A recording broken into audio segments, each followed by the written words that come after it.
Good morning. It's morning coffee on Thursday.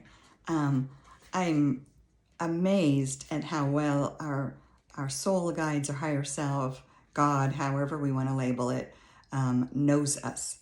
As I said earlier this week, I was going to do a thing where I pulled a card from my oracle deck that I use for my writings on the weekend when I do my in-depth meditations, and just see what kind of topics came forward. Well, today, as I'm walking around getting ready this morning, I just go, I'm like short of breath, and I'm feeling a little deconditioned. I'm aware that I have not been taking good care of myself. I've neglected my exercise routine, and so that causes me to feel a little deconditioned. And so as I pulled the card, it says, catch your breath. And I was short of breath, and it just kind of made me laugh. So from a physical realm world, your soul guides, your spirit guides, your Damien, your Damon, your God, angels, however you label it, because these are all labels that we use to help us understand the dichotomy between our unconscious self and our conscious self, and the forces that are at work around us, the energies and such. And so the Greeks had two terms for the conscious unconscious self: the daemon, which is your higher self, and the eidolon, which is your lower self. And I kind of like those, so I might use them. Anthony Peake uses them in his works, so that they see you. The energies see you where you don't see you. And I chuckled at reading that card, and I thought, well, yes, I am short of breath, and so yes, I should catch my breath. But deeper than that is the concept of catching your breath. We're coming into the full moon in Scorpio tomorrow. And the full moon in Scorpio, if you haven't listened to any of your astrologers, I am not an astrologer. I dabble in that very heavily and know enough to be dangerous. So anything I say, you want to cross-check it for sure, because I would not call myself an astrologer. There are so many people, wonderful people out there who've been doing that for years and years and years. I've probably been doing dabbling in astrology work for about 10 years.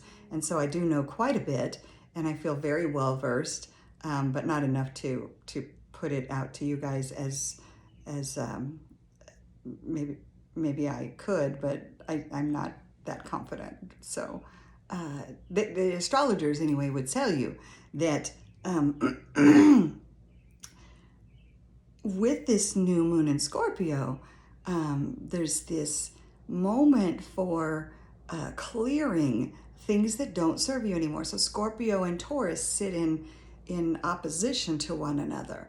And Taurus is this energy of what's important to me, what do I value, what are my values, my home, more to the point, because Venus rules Taurus, what are my values around money and love. And so in evaluation of that, in contrast, Scorpio then comes in with these hidden truths and these hidden, what's hidden in your world, what are you not seeing about perhaps the way you are managing your finances or managing your relationships, and what needs to go and what needs to be transformed, because Scorpio is ruled by the planet Pluto, and Pluto then is a planet of transformation, death, and rebirth. And so we go into this full moon, and we're facing some energies of death and rebirth, of those things that no longer have value and are not serving our highest good in the areas of our finances and our relationships, our relationship to money, even maybe, our relationship to how we make money, how we earn an income, how, those sorts of things. And so, so take a breath, catch your breath, may have to do with this sitting in a state of pause and saying, okay, how do I pivot? How do I pivot out of what is not working for me into what is working for me? And we talk a lot on this channel about being paradigm shifters and being an individual of love. And so I would challenge you, I'm going to leave it there. I would challenge you to really sit in this full moon energy from tonight to tomorrow, and even you can carry it over for a couple of days after the full moon, and think about what in my world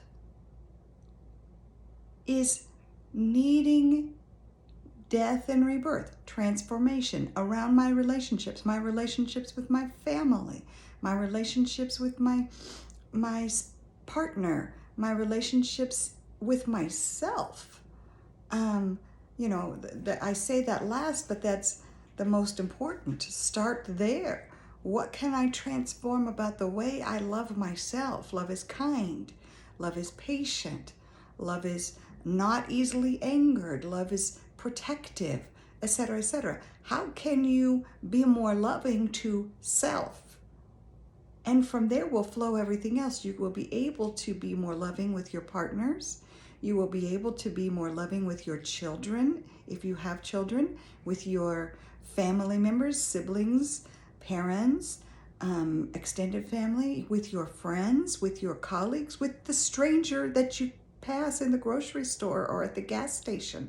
You will find that as you are more loving with yourself, you will be more loving by extension with others. And when you are in a more loving state, then this energy helps you to heal a lot of the things in your body. We talked about those chakras and how those energy centers are impacting so much of our being. The heart's chakra is our center of love, and it can create issues in your circulatory system. It can create issues in your immunity system. The thymus is sitting right here. It can create issues in your emotions of depression and anxiety and things like that, as well as some of the other centers. But it can create issues with your ability to connect with other people, etc., etc., etc. And so, just some thoughts on this Thursday morning. I ask you to be very conscious in your being and think about those things. When you have a thought that comes into your head, just out of the blue, somebody that you maybe should speak to about something that's negative that's gone down between you, or somebody that maybe you should reach out to because you haven't talked to in a while, or something like that. That's a message from the universe, God, your angels, your higher self, however you label it. Labels are not the paramount of importance here, but just understanding that's an external energy coming in at you, or your internal God self saying, hey, there's something for us to take care of. That's your unconscious rising up and speaking to your conscious self and saying, there's some action needed here. So listen, get in touch with your intuition and be a paradigm shifter. Be love, be kind, be compassionate, and have a fabulous day. And we'll talk again tomorrow on Friday.